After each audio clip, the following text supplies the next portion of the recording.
No words. None. Ladies and gentlemen, we have witnessed greatness. We have witnessed a fantasy, imagery, art by the Montreal Canadiens. Game 7. Toronto Maple Leafs, the Montreal Canadiens, do or die in a series that was 3-1 for the Leafs. All of the chips against the Habs in these series. They were not the favorites by a long shot. You want to talk about an underdog? They were below the ground, and they get it done tonight, Monday. It's 11:28. My girlfriend's going to hate me after this video, but we get it done. And the Habs move on to round 2 against the Winnipeg Jets and defeat the Toronto Maple Leafs. Ladies and gentlemen, join alongside me, the No Respect Podcast. My name is Mackie, Alex, and Justin after a magical night. I'm really sorry it's late. We're trying to do our best here to stay as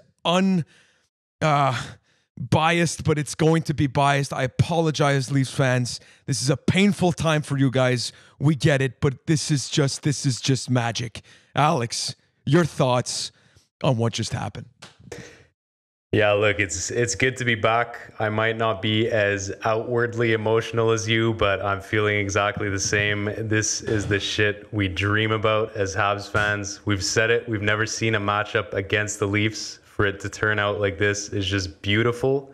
To extend the Leafs' misery is this is what I've wanted forever.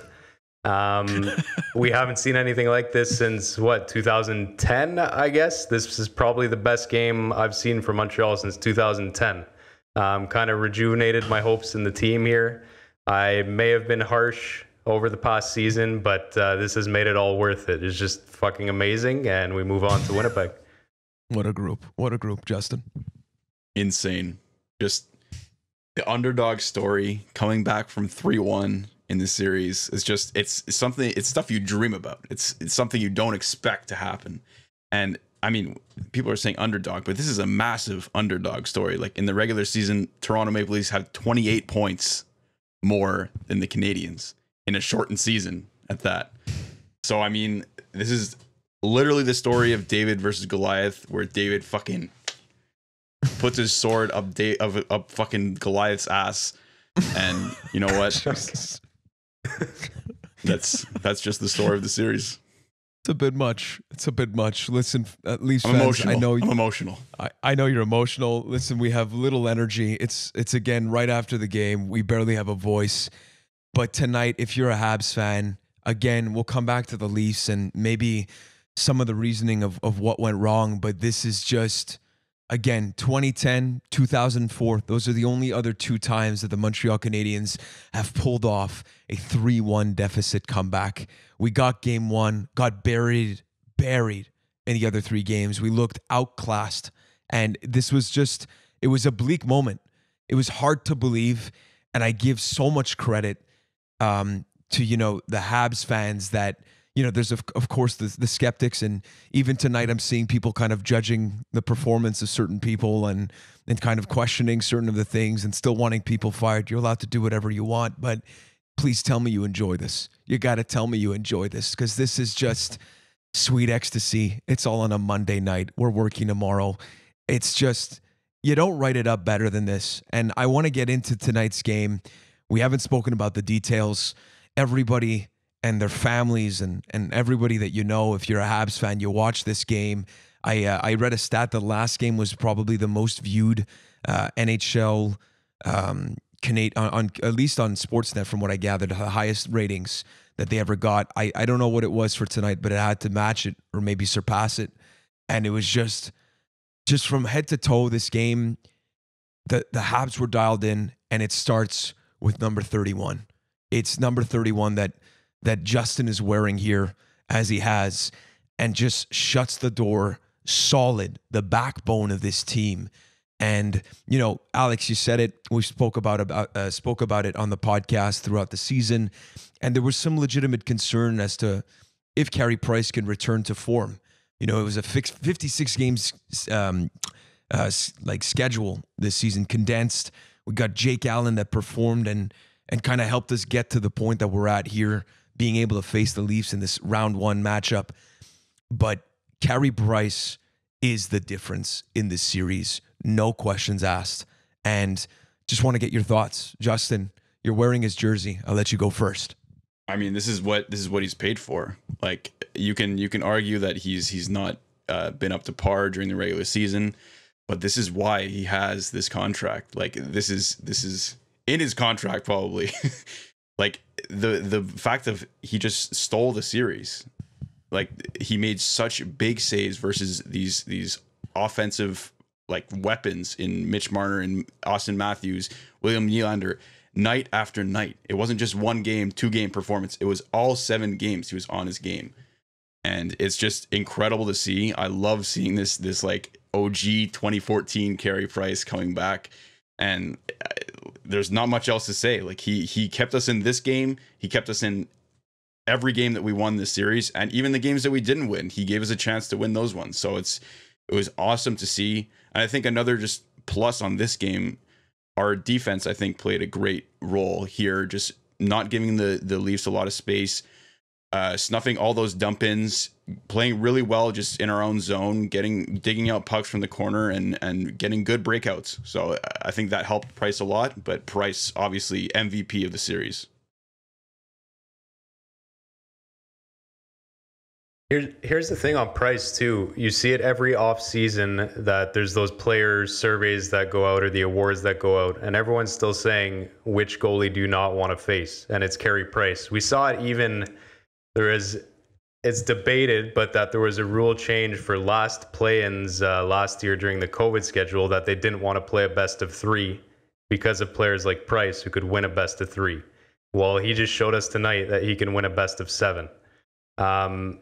Yeah, I mean, I've been tough on him all year, but look, if you compare him to Jack Campbell played amazingly, but Carey Price is not letting in a softie like that one at the start of a Game 7. If you want a goalie to win you the most important game, it's Carey Price you want in nets. That's who we had tonight, and he's made me eat my words. There's a handful of goalies that can get this done, and Carey Price is at the top of that list still today. And he proved it. You know, if the series had gone differently, if he had the season that he had and not showed up, we'd be having a completely different conversation. And this is why right now he's just shifted this narrative. And people I know, you know, Alex, I don't want to put you on the spot here, but he sent us a great message on our group chat here saying that if Carey Price lets in another 10 goals per game, you know, he's still going to support him for the rest of his career because of this performance. And it's just the truth. It's just, you know, the thing about this is that Carey Price, Jack Campbell played a great series. I don't think I put this series on Campbell whatsoever. It's just that little difference. The same way that you expect that little difference from an Austin Matthews and a Mitch Marner, and we'll get into those players, but that's why you pay them the big bucks. And if they don't show up, you know, they merit the criticism, but when they do show up, they merit all of the credit that they're due. So, Justin, I feel like you were about to say something. I wasn't going to say much, actually. I gave you the wrong idea. All right. Well, let's move on then. Let's get into the Maple Leafs. Listen, I wanna come back here. I know we got emotional, maybe a little bit disrespectful. It is the No Respect podcast, but we do our best to stay respectful here. I still want to come back to the fact that they come into Game 7, coming back a little bit at Game 1. John Tavares is not part of their lineup. And there's also Jake Muzzin missing, a big part of their decor. Travis Dermott and Sandin come into this game. 2 defensemen that didn't have a bad night tonight, but that did have some costly mistakes in previous games that made the difference for the Habs to capitalize on those chances. I'm aware of all of these things. I think that even with that said, the Toronto Maple Leafs and their fans were expecting the better side of the coin, especially that they were up 3-1 in this series. You know, had it been a closer series from the get-go, I think that there would have been maybe a fairer conversation with regards to these 2 missing pieces in Game 7 and even JT from the beginning, but they had it. It was 3-1, Game 5. That was, you know, the turning point. Your thoughts on where do they go from here? Because to be honest, if I'm a Leafs fan right now, I put myself in their shoes. There's no real answer here. What do you do, Alex? Yeah, look, I do really understand the frustration for Leafs fans. Like, these are very high paid guys, your core, who have finally been surrounded by solid defense and guys like Muzzin and Brody, Justin Hall, who's been a revelation. Then you add the grit in guys like Simmons, Foligno. I know he's hurt, but still, like, it seems like they finally brought everything together this year, and goaltending. And once again, they've failed in a pretty dramatic fashion. But realistically, if you look at the Leafs on paper, like, I don't think this is a team that you should be blowing up and trying something else. These are very good pieces. I know the suffering has been probably longer than teams like Tampa or even Washington. How long did it take Ovechkin to finally win? I know there definitely going to be some reactionary takes on trade Marner, blow it up, like this is clearly isn't working. But these are amazing players who, unfortunately, I have no doubt that they will figure it out at some point. So yeah, I don't see them really doing anything with this core. I think you have to try it again, and I see them figuring it out at some point. Just hopefully not at our expense. Justin? Yeah, I mean, I agree with Alex. I don't think you really blow anything up. The only problem with that is that they have such big contracts on the team. So it's going to be a matter of kind of looking into that bargain bin and filling those roles that you've filled with the Nick Folignos, with the Joe Thornton, with the Wayne Simmons, those type of players that have been impact players in games. But I mean, you have to find those players that will be impact players at a low cost. So that's hard. And even on the back end, like you're saying, Justin Hull is a great player.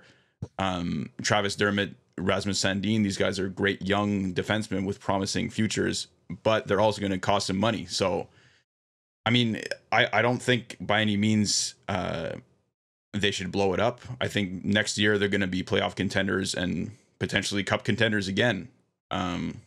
But they just need to find a way to win a series. It's really just, it's honestly just sad at this point. Like, I really feel for Maple Leafs fans, because if this is my team and we were going through this, I wouldn't know what to do with myself. It's just really, it sucks to be a Maple Leafs fan right now. Yeah, and listen, again, it's a great night for Habs fans. It's a terrible night if you're a Leafs fan. I want to come back on the Montreal Canadiens. This is a Habs podcast. It's a positive night.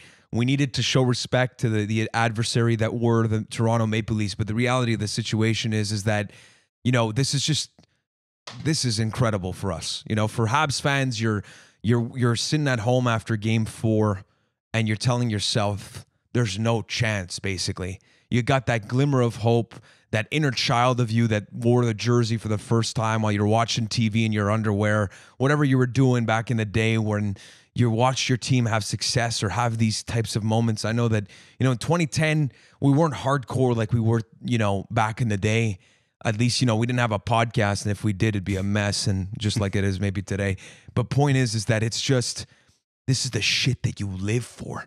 You know what I mean? This is the shit that you write it in the scripts. It's the stories. It's literally an archetype story. Archetype.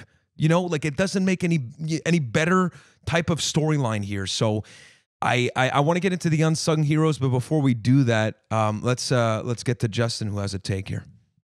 Well, I just read your mind, because I was going to ask you about your unsung heroes for this series. I just read your mind. We're in sync. It's great. We watched the game together. Unfortunately, Alex is in Ontario one day. If we get to the Cup final, when we get to the Cup final, he will be coming. I'll be there for sure, of course. I know, 100%, easy money. Well, I mean, unsung heroes. We talked about the sung hero, Carey Price, here, that I e-transferred 10.5 from my own bank account. But for me, some unsung heroes, I think it has to be Phil Danault. Honestly, absolutely. Like, the matchup of Austin Matthews and Mitch Marner, like, I know that we talk about their lack of production, but it doesn't come from nothing. It's not like they had nobody on them and they were just, going up to Carey Price and just not scoring. The reason for that is because of a player like Phil Danault. He did not get on the score sheet like, you know, a Nick Suzuki, a Jesperi Kakanyemi, those are other, I love my baby boy, don't get me wrong. But Phil Danault, the consistency, especially after game 4 and game 5, game 6 and game 7, even throughout the series, like it's just for me, it's got to be Philly cheesesteak. Alex. I agree with you 100%. Phil Danault, just huge. And he's showing up. It's going to make it tough for re-signing this summer. I think he's really proven himself. And this is a piece that you need on a team that wants to go deep. It's shown tonight that we might not have that high level talent, but he can stop the high level talent. He did it all year with McDavid, did it most of the year with Matthews, and now in the playoffs, he's basically shut that whole line down. So yeah, Danault, just incredible. And one guy that doesn't get on the score sheet, and I've been harsh on our defense all year, but Ben Sharat, just unbelievable. The amount of minutes this guy's eaten, just hitting, getting hit, blocked shots. He's not the most mobile guy, but he was doing all right. They weren't getting pinned in so much tonight. Just an incredible effort by him and the D-corps as a whole. But really, Ben Sharat stood out to me, and I've been one of his biggest critiques recently. So I was really impressed and pleased to see that. Yo, low-key, before Justin, you go, Eric Gustafsson was low-key a legend tonight. Not going to lie, like low-key a legend. Like he looked like a legit, like I'd sign him for 10 years. Justin, go ahead. No, just to add on to that, our whole D-corps in the game 7, I thought was just like close to perfect. Like they were just playing their game, getting pucks in, like not letting the Leafs do anything basically, and it was just great to see. Just the consistency there. Yeah, I will say for my unsung heroes, I have 2, and they're both older guys. Yeah, one of them is Corey Perry, and one of them is Eric Staal. And I mean, look, everyone and their mothers was skeptical about Eric Staal in the back end of the season here. But coming into the playoffs, both these players, Corey Perry and Eric Staal, showed their leadership and showed their experience in the playoffs. I think Eric Staal, Alex was telling me, has like 6 points. Don't quote me on that.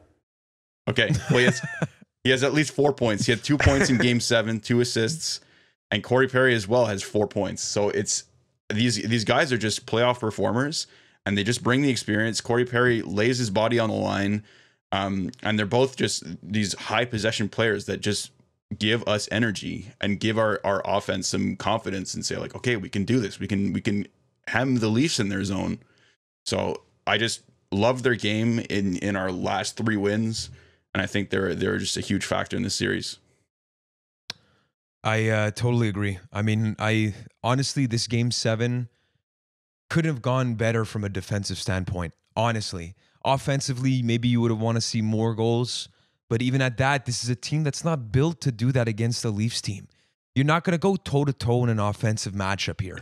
You're going to go with how you're built. This starts with Carey Price, the backbone of all backbones, and then the rest of the team is going to adjust. I know that Jack Campbell, again, I was watching these post-game interviews of the Leafs, man, was just brutal. Devastating. Jack Campbell, like emotional, Mitch Marner, like, very tough to watch these things. And I get it. Like it's tough, but for the Habs to win the series, they turned it on since game 5. And this is the type of game that we needed to play. It was high pressure. You got to be physical. You got to get greasy goals. You need the deflections. You can't get the Austin Matthews snipe, even the 5-hole that they kept trying to get on Carey Price, and he said, no, not this time. This is all that they needed to do in game 7, and they got it done. I don't know if we want to go into, I think we're going to do another episode probably tomorrow, to be honest. I would have loved to have provided a little bit more energy. It's late. We watched the game. We gave it our all when we were watching it. We might do a preview tomorrow against the Winnipeg Jets and that series. I don't know if you guys have any last words on this epic storyline for the Montreal Canadiens, Justin. No, it's just amazing. I don't think anybody with us squeaking into the playoffs, we expected us to go to round 2 against the Leafs, who were a cup contender. People were putting them for the cup this year, especially almost, I think 99.5% of Sportsnet put them as winning the cup. So No, that's 100%. I'm pretty sure. Not exactly. one. They all got crossed off red. And even Eric Engels, who's a great reporter for the Montreal Canadiens, he had the Leafs in 7. So that's one great thing, seeing that upset, seeing us in round 2. And another thing that I'm just thinking of right now is just the fuel inside this rivalry. And I'm just seeing if there are future Habs Leaf series in the next coming years, it's going to be great. It's going to be a great battle between an Austin Matthews, between Carey Price, and all the rest of them. So it's just awesome series. This is like the best you could ask for. This is they don't write them like this, so it's just amazing. No. Alex.